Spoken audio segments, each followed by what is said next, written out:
Strap in for a roller coaster ride where curiosity, humor, laughter, and the odd case of wisdom is applied to understanding the adventure of life. Welcome to the Rawle Gene Show, the power of coaching, guided by two knuckleheads who invite you to sit in the front car with them on this ride. Trust us, it's not as serious as it sounds. And high fives are included. Hey everybody, welcome to episode 17. My co-partner here in crime is shaking his head. Let's hit it in a sec. I scare myself. Trust me, it's not that. For those of you who are listening, come check it out on YouTube because it's hilarious. Maybe Yes, we should just great. Maybe we should just keep it to the mere fact it cracks us up. Hey, this is a homemade show, man. We ain't got no high production. We don't have a high crew to shoot us and make us look good. We're just trying to do all the little bits on our own, right? We're just making it up as we go, man. What are we performing? Or are we underperforming here? I don't. Maybe. Ooh, Little segue into our topic today. Where we're going to be talking professional. We're trying to really up things. We do try to improve something every show, which is the antidote to what our topic, our coaching tip of the week is facing overthinking and being plagued by underperforming. Some may call it analysis paralysis or just getting stuck, trying to figure out where the hell are we supposed to be going? Because our little brains are so great at creating things, super awesome at creating things. Sometimes we lose fact of what we're supposed to do with it. So this is something that Rawle and I have faced within as we're working on building up our mastermind, building this podcast, our one-on-one coaching that we're doing all through Peel Back. Rawle, we're doing this together and building something cool. So yeah, but we've also been plagued by the overthinking bug a little bit. Sometimes when you have a lot of tools or a lot of experience and you're building something new, and particularly when two people come together, you overthink it, or maybe it's not so much overthink it. You try to go, oh, you always feel that you have to position something new. You always have to create the new wheel. Yes. And a lot of times you don't need to reinvent the wheel. You just have to trust what you can do and just get at it. And it's not so much overthinking. I don't know if that's a true statement. I don't know if you can overthink. There's just so much, which thoughts are you hung up on? Which thoughts are you adding into that internal dialogue that keeps you or gives you the impression that you're paralyzed? I can't remember the exact saying.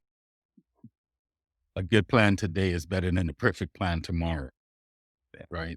And a lot of times we're always looking for that perfect plan, and perfect in the sense of we're trying to minimize as much risk as possible, or maybe looking for a guarantee. If I do this, it's going to produce this. What if it doesn't? And then you start, worrying and trapped in that. Yeah. So you get trapped in that. And for me, it's a lot of those thoughts are irrational or really not prevalent. So you pay attention. If a lot of things that you worry about or you fear rarely ever comes to pass.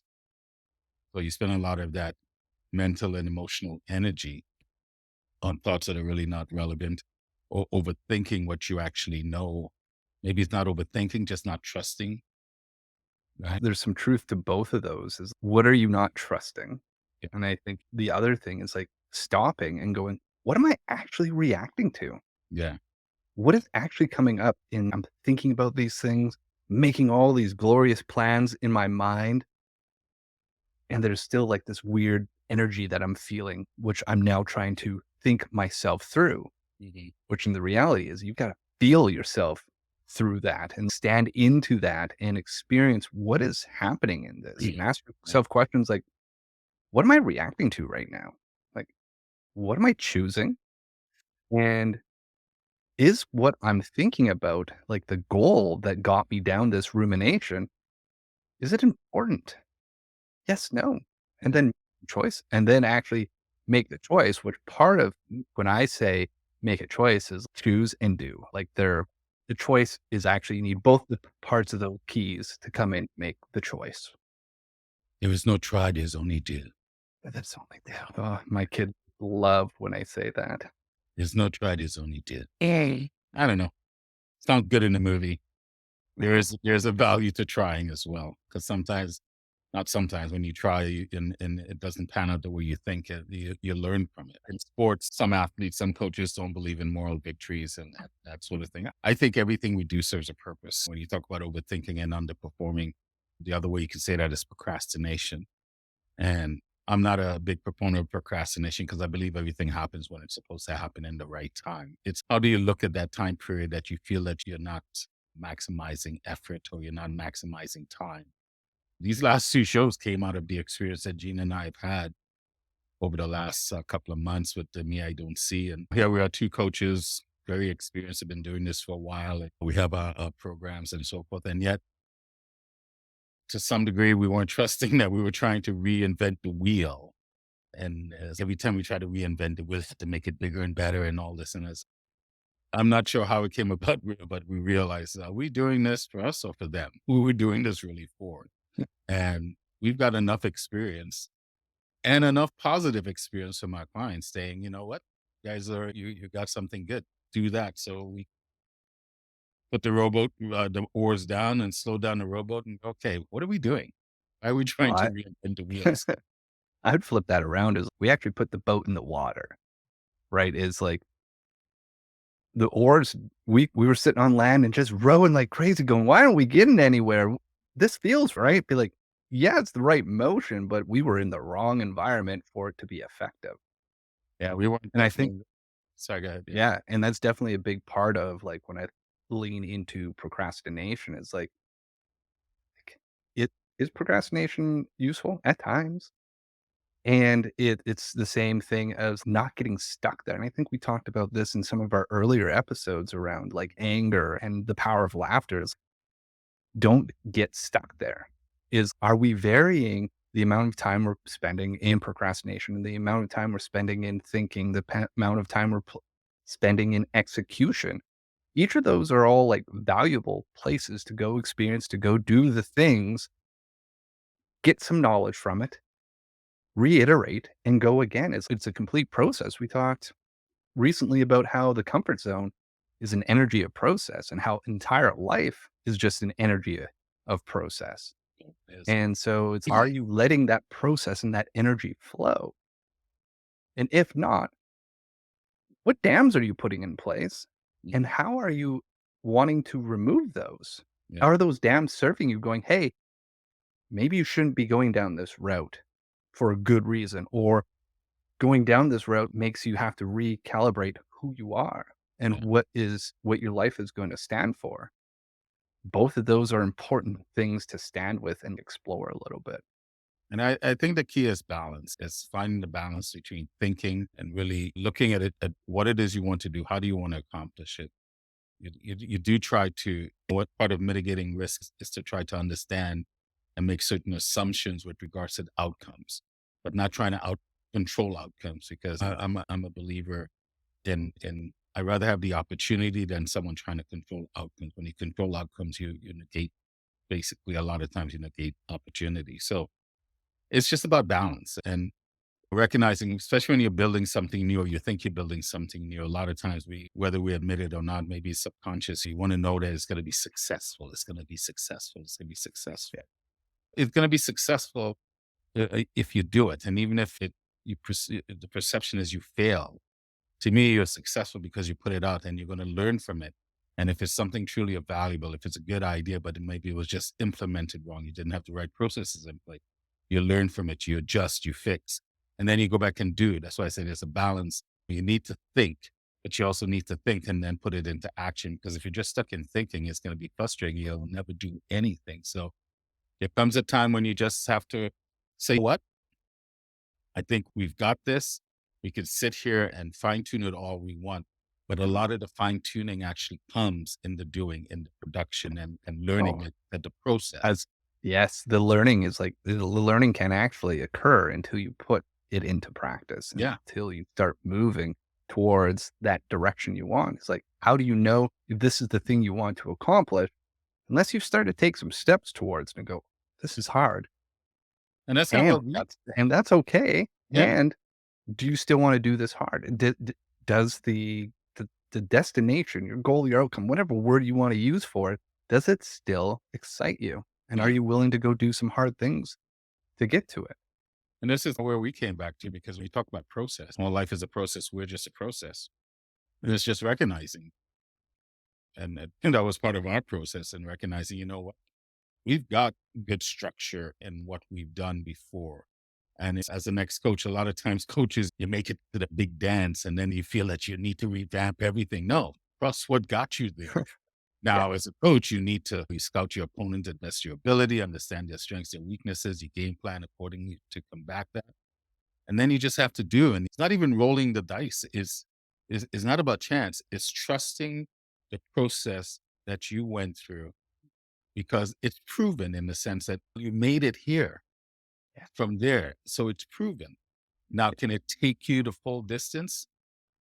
One way to find out. Get on the field. Like, Get on you the field. it's Put me in, coach. I'm ready to play. Right. yeah, you And know, you just added it's if we stay stagnant, it's like pond yeah, water gets that scum on it because there's no movement in it. Things will grow, but is that the environment you want that's for not it? what you For your exactly. life? Yeah. Right? Like, in the choice, that combination of thinking, going this direction I wanna go, and then taking that step towards it. They don't have to Mhm. take a lot of steps, just take one bold action towards it on a regular basis. And this is It's where, like those that's that antidote is simplify your plan and just find the one yeah, thing yeah. and freaking go do it. Some simple is best sometimes. And sometimes it's okay to not fully know what you're doing, not to know everything. Geez, I don't know what's coming in the next second. There's no idea. You don't, just because the sun rises every day, there is nothing to say that it will rise tomorrow. That's right. Just our experience because it's happened. And you have to trust that. But technically, there is nothing in our make that says the sun is guaranteed to rise tomorrow. We just have The to trust probability for it, right? high probability because of experience, but that still doesn't guarantee that it happens. And I think that's part of the problem with overthinking and performing. We're constantly wanting a guarantee. There's no guarantee. The only guarantee is to do it and see what comes from it. And the parts that are good, you hold on to. Parts that don't work, you let it go. You learn from it and then you let it go because it didn't work. Once again, did it not work because the idea was a bad one? Or was it the implementation, the practice, those are things that you can adjust. But you just have to just remember back in high school going to the school dance, you want to dance with the girl, but everyone's on the wall and nobody wants to dance. And you're sitting in your mind, you're dancing with her, but you're stuck on the wall as a Yeah. wallflower. Then you're sitting there all scared and you make a few attempts to go ask her, but oh, she might say no. And that fear can be paralyzing. And the underperforming, and it's not so much the overthinking, but the underperforming will breed a lot of resentment because then you'll start really doubting yourself and go, why didn't I do this? And afterwards, the regrets. I used to always tell my students, stop making wishes. The time to make a wish is when the opportunity was there. Because afterwards, in hindsight, you can't grant that wish. That moment has gone. And I think as scary as it is, you have to find a way to push through. This is what Gina and I said, you know what? We're going to trust. We initially had the me I don't see. We're going to do a two-part workshop. And one of the things that we both agreed on, we don't want something to just be an event. We want it to be a process. We want, because life is a process. The internal work is a process. I started doing my internal work back in 2002, but that was just the first initial. It's an Yeah. ongoing process, constant. I think once we committed ourselves through that affirmation that, you know what, we had the right idea. Now we're just overthinking it. And Oh, once we did, well, yeah, we were building a ton of, like, busy work too, yeah, right? we're Because busy. the busy felt good, right? Busy Yeah. has a shade of, are we being productive? Are we doing and we're doing things, but they were actually not the right things, and we were putting too many pieces in place all at once, trying to go, if we move them all just a little bit at the same time, things will happen, right? Let's just put it out there and hope for the best, is we actually weren't doing a whole lot of anything. And when we We pulled were it all doing a back and whole looked lot at it, of when sorry.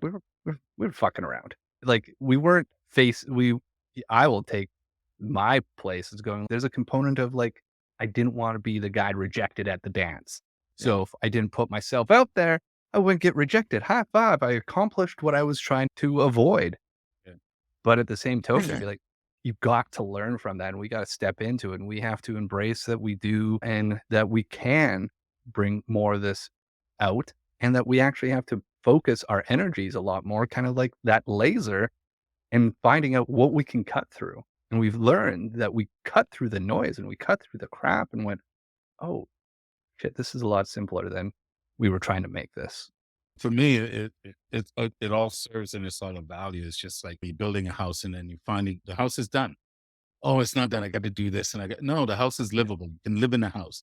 You can fix it while you live in your house. No, it's got to be perfect before we move in. Then you'll never move in because you'll always find something needs to do, and then you'll go back and redo things that's already been done Yeah. because you're afraid to move in because of this idea of perfection. Is it perfection, or are you trying to control the outcome to the point where you're paralyzing yourself from actually moving in? And for myself, when building the me I don't see, it's like I'm sitting there scratching my head going, what are you doing? And when I go, what you try to put in here, you've already got in other things. Why don't you just extrapolate it from there and put it in here instead of trying Yeah. to reinvent the wheel? And but then again, like I said, I trust the timing because we needed that time to go through that process ourselves. One of the things people think about coaches or therapists or psychologists, whatever, anyone that works with helping people is, oh, they got it and they never. That is so far from the That truth, is so right? far from the truth. We were just like anyone else. I just been blessed with an ability to have an insight to see things in a different way that can help people. And I, at this stage of my life now, I tend to practice what I preach with myself, and we demonstrated that with each other. But I still don't see it as a wasted experience because that experience really taught us we were playing small. We were more or less not necessarily trying to come up with controlling the outcomes, but we were doing things that maybe we forgot why we were doing it Yeah, I and think that's a fair statement. trying to change the game plan that got us to where we were and somehow thinking this isn't good enough. No, it's good enough. We were ready, we were enough. But I'm glad we went through that. And part of us doing these last few shows is to be honest with people and to say, hey, to me, I don't see us coming. And here's why it's been delayed. It's not you, it's been us. Because I'd rather feel ready to do it than to rush it. And this is Well, why and I I say think we it's a balance. You have to find that balance with thinking and doing as well. we flip this back around as one of our things that we're holding each other to is we're pointing this outwards saying, "Hey, here's what we're experiencing, how overthinking and complicating all of our own steps internally and as a partnership have slowed us down." Mhm. But we know that happens to other people too. And that's why we want to be like a little bit open kimono here, is like saying, like, it happens to us. It happens to everybody. Stop it right now. Open kimono. I feel like Homer Simpson all of a Right? sudden. Is and it one of our internal ahas has been like we've redefined like our direction, but I think that also helped us redefine what we think of success, Yes.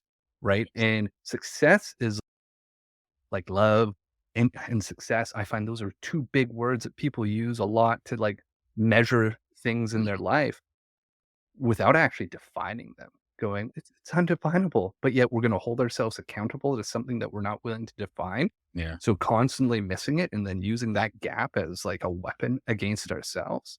Here we've had the opportunity to redefine what success is going to look like for the business side. Yeah. And now all of a sudden we're getting excited about working towards this. And it's no longer about are we going to get there or when we're going to get there. It's who are we going to learn to be on our road to get there.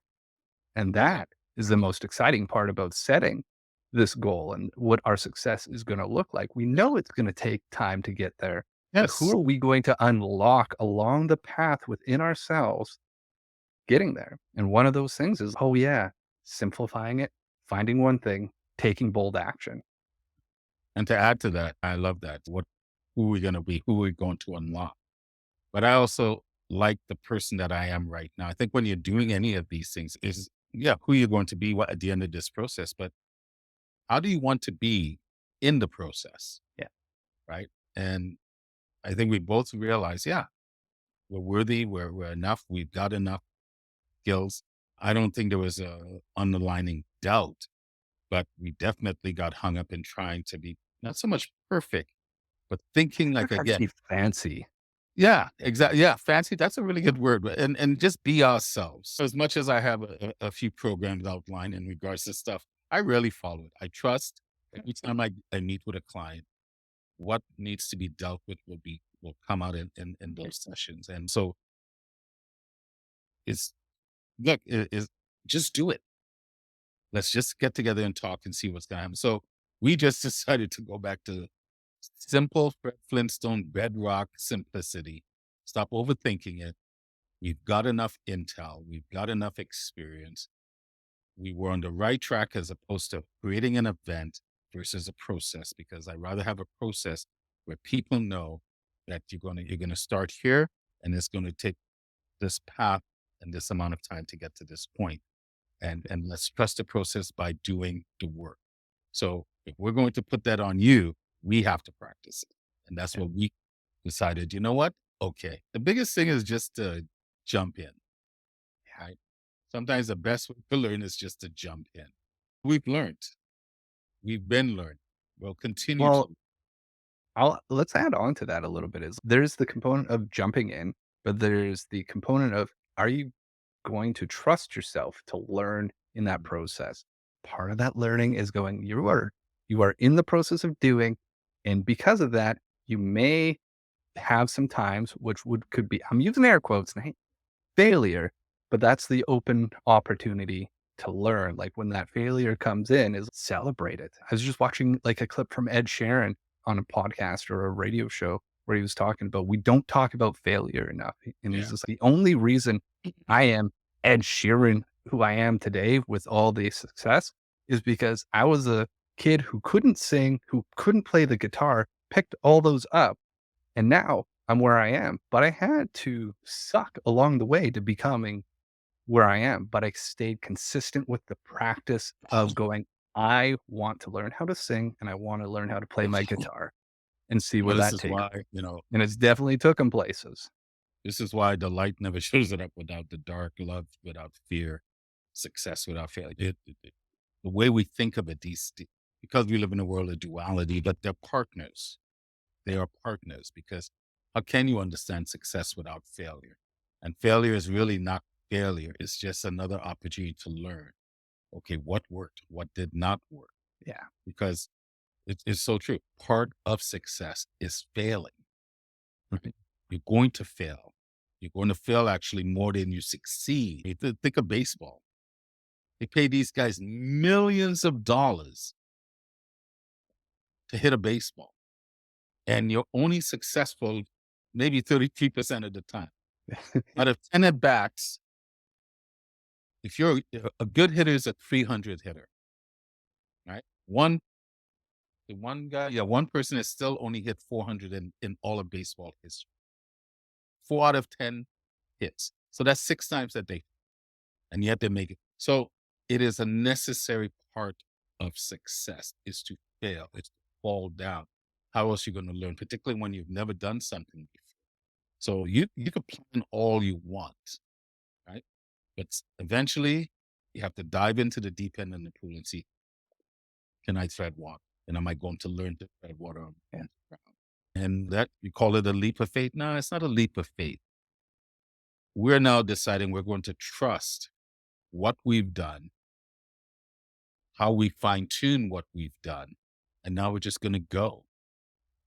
There's no fear of the deep end of the pool anymore because we've jumped into the deep end of the pool many times before and have survived. So And more we than know how to likely, swim to the edge, find the ladder, and that's that big thing. Is like we trust in ourselves to learn, yeah, right? We trust in ourselves to do the debrief, to go, what worked, what didn't, what are we going to start doing, what are we going to continue doing, what are we going to stop doing, Cool.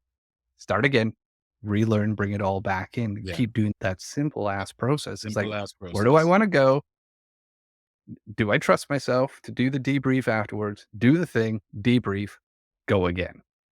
And the thing is, we didn't beat each other up. We didn't feel sorry for ourselves. We didn't go, oh, that was just because to me, when we talk about overthinking, it's not so much overthinking.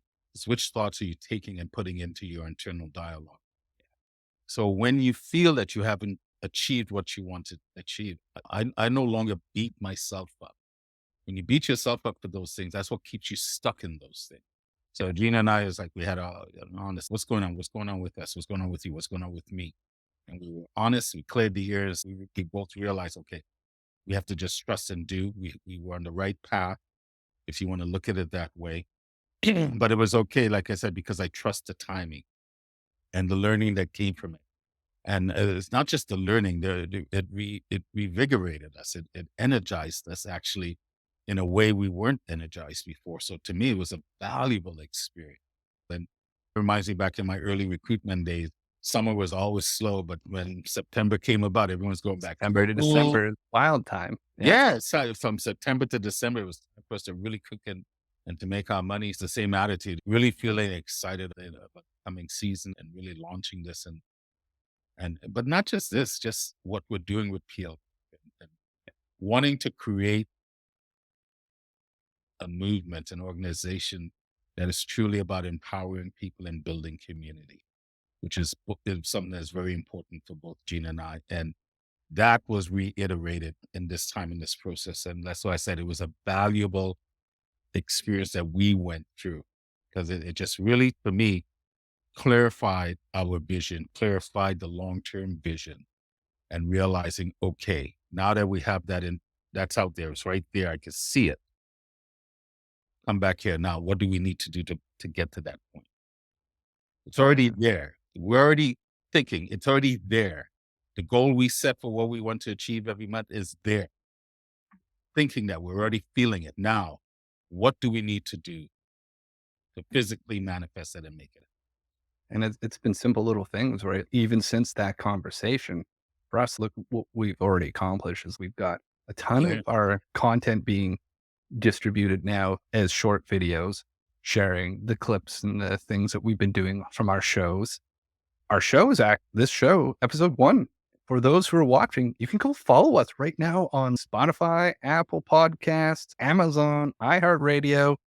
What's up? SiriusXM apparently is in the process of loading up on my other screen. So, good. like, All right. we are going to be available across a lot of platforms. So go check us out at the Rawle Gene Show, The Power of Coaching on whatever podcast platform you Yeah, use.